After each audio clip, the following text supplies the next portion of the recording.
Up and down चलेंगे। Wave जो है हॉरिजॉन्टली चलती है ट्रांसवर्स में, और पार्टिकल अप एंड डाउन अपनी मीन पोजीशन से पार्टिकल कभी ऊपर जाएगा कभी नीचे जाएगा। फिर ये जो एनर्जी है इसके पास ऊपर नीचे जाने के लिए, ये पार्टिकल इधर नहीं जा रहा, दूसरे पार्टिकल को ये एनर्जी ट्रांसफर हो जाएगी, तो वो पार्टिकल भी क्या करने लगेगा, अप एंड डाउन मूवमेंट करने लगेगा। तो एनर्जी तो इधर जा रही है लेकिन पार्टिकल का मूवमेंट कहाँ पे हो रहा है, ऊपर और नीचे। तो जब एनर्जी की डायरेक्शन ये है और पार्टिकल की डायरेक्शन इधर है, तो ये एक दूसरे के 90 डिग्री पे होती है। तो वेव तो हॉरिजॉन्टल में चलती है, बट जो पार्टिकल है वो vibrate up and down right angle पे करता है, ये ध्यान रखना। तो ट्रांसवर्स वेव में पार्टिकल और वेव की डायरेक्शन एक दूसरे के 90 डिग्री पे होती है, ठीक है। जबकि लॉन्गिट्यूडनल में थीटा या एंगल 0 डिग्री होता है, जबकि यहाँ थीटा या एंगल कितना होता है, 90 डिग्री होता है पार्टिकल्स का और वेव का या एनर्जी का, ठीक।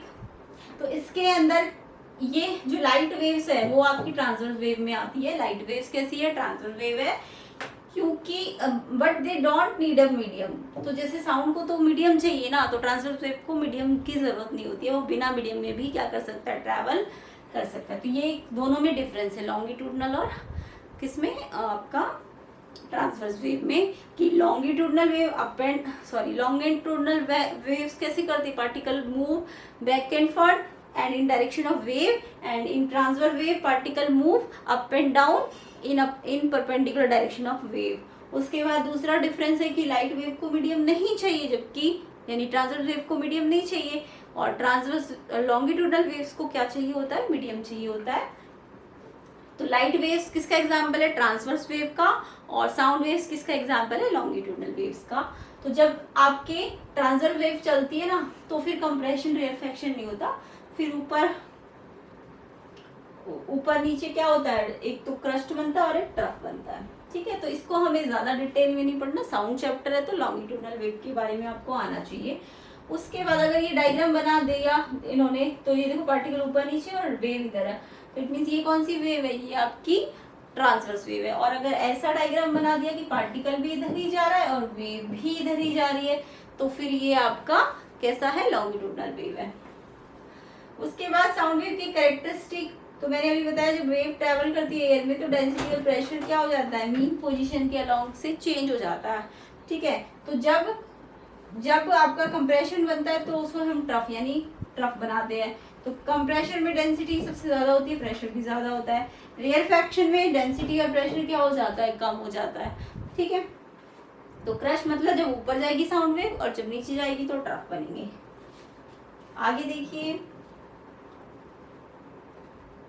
तो यहाँ पे मैंने आपको बताया था कि यहाँ पे देखो पार्टिकल पास पास आ गए, फिर पार्टिकल दूर दूर चले गए, फिर पास पास आ गए। तो जब पास पास आएंगे तो कंप्रेशन यानी प्रेशर भी ज्यादा, डेंसिटी भी ज्यादा, और फिर जब दूर चले जाएंगे तो रेयरफेक्शन हो जाएगा, ठीक है।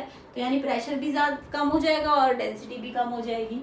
तो यहाँ पे कभी ऊपर जाएगा तो कंप्रेशन, नीचे आएगा तो रेयरफेक्शन। क्लियर हो गया कंप्रेशन और रेयरफेक्शन। कंप्रेशन क्या है, high density area, high pressure area, और रेयरफेक्शन क्या है, जब पार्टिकल दूर चले जाएंगे यानी प्रेशर भी कम हो जाएगा और डेंसिटी भी कम हो जाएगी। तो जब ऊपर आएगा तो क्रस्ट, नीचे आएगा तो ट्रफ। तो क्रस्ट में हाई प्रेशर हाई डेंसिटी होगी, ट्रफ में लो प्रेशर लो डेंसिटी हो जाएगी।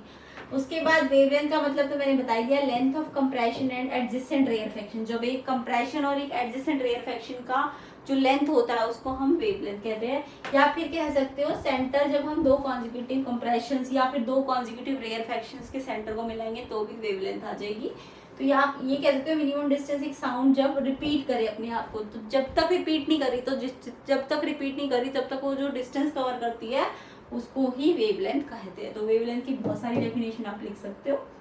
वेवलेंथ का सिंबल लैम्डा होता है, ठीक है। और ऐसा यूनिट मैंने आपको पहले बता दी मीटर होती है। तो आप ऐसे वेवलेंथ दिखा सकते हो, या तो ए से लेके पूरी ई तक, या पी से लेके आर तक, है ना। ये भी वेवलेंथ है, ये भी वेवलेंथ है, डिस्टेंस जो है। आगे देखो फ्रीक्वेंसी भी बताई थी, नंबर ऑफ वेव, एक सेकंड में कितनी वाइब्रेशन या वेव चल सकती है उसको क्या कहते हैं, फ्रीक्वेंसी। या फिर नंबर ऑफ कंप्रेशन या रेयरफेक्शन एक सेकंड में कितने हो सकते हैं। तो फ्रीक्वेंसी की जो वेव की सेम होती है फ्रीक्वेंसी ऑफ वाइब्रेटिंग बॉडी। तो ऐसा यूनिट हर्ट्ज होती है, एक हर्ट्ज एक वाइब्रेशन पर सेकंड, यानी अगर एक सेकंड में एक वाइब्रेशन हो रही है, एक वेव बन रही है तो एक हर्ट्ज फ्रीक्वेंसी। बट एक सेकंड में मान लो दो वेव्स बन रही है, नंबर ऑफ वेव 2 है, तो कितना हर्ट्ज फ्रीक्वेंसी होगी, 2 हर्ट्ज। यानी कि आपको टाइम को अगर 1 ही सेकंड रखना है तो आप 1 सेकंड में देखो कितनी वेव बन रही है। मान लो 1 सेकंड में 2 वेव बन रही है, 2 वेव, तो फ्रीक्वेंसी क्या आ जाएगी, 2 हर्ट्ज। तो 2 हर्ट्ज का मतलब क्या है, 2 वेव्स पर सेकंड।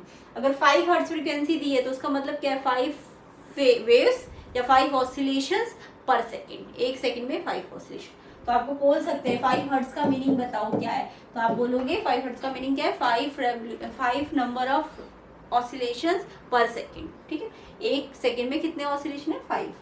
तो 5 हर्ट्ज फ्रीक्वेंसी होती है।